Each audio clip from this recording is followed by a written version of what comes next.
Police reinforcements have been sent to the French-ruled island of New Caledonia, where a state of emergency has now been declared. Well, that's in response to a wave of violence in which 3 indigenous Kanak people and 1 police official were killed. Well, as well as the sound of gunfire, there are reports of burning cars, burning buildings and looting. Well, rioting broke out after a new bill was adopted by lawmakers here in Paris, giving French residents who've lived in New Caledonia for 10 years or more the right to vote in local elections. Well, for more, I'm joined by our International Affairs editor, Angela Diffley. Angela, thanks for joining us here on the programme. Just tell us a bit more about what's at the root of this unrest. Yeah, so a lot of people don't know a lot about this island. It's in the South Pacific. It was conquered by the French in 1853, and now there are about 270,000 people living there.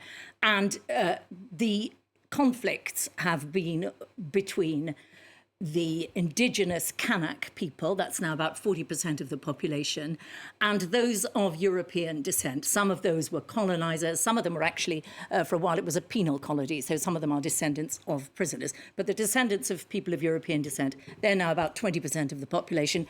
The rest of the population are from the neighbouring region. And there were tensions and clashes between these populations for a long time. In 1998, the Nouméa Accords were signed, and under that agreement, it was pledged by the Paris government that there'd be a certain amount of autonomy for this archipelago, but also that there would be 3 referendums on independence.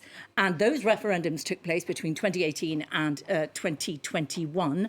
And in all 3 cases, the pro-independence movements lost. It should be said in that last one, the pro-independence parties boycotted the referendum because it was held during COVID restrictions. OK, it seems that some events here in Paris are really what's reignited the tensions there on the island.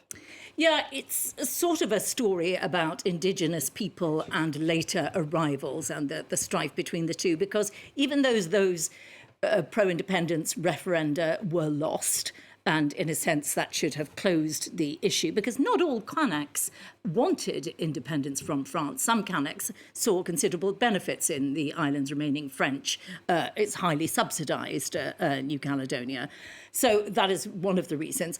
But this move in the French, the National Parliament in Paris, in mainland France, gave the right to vote to many more people who've been living there for more than 10 years, whereas until then, anyone who arrived after 1990 could not vote in local elections or indeed referenda.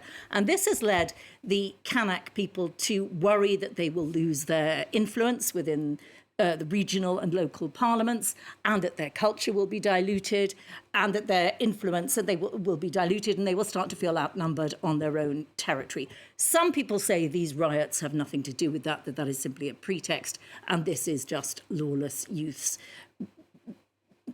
running riot. OK, so where do you see things heading to from here then? The scale and the viciousness of the violence has really astonished people. And of course, the first rule of any government here in Paris is to restore order. There are very many terrified people on both sides in New Caledonia. And so police reinforcements have been sent and a state of emergency has been declared. There were axes used, bullets. Everyone was astonished by the amount of weaponry on both sides. This is, in theory, part of France. Where did all these weapons come from? And it is a real worry that there are 2 militia emerging.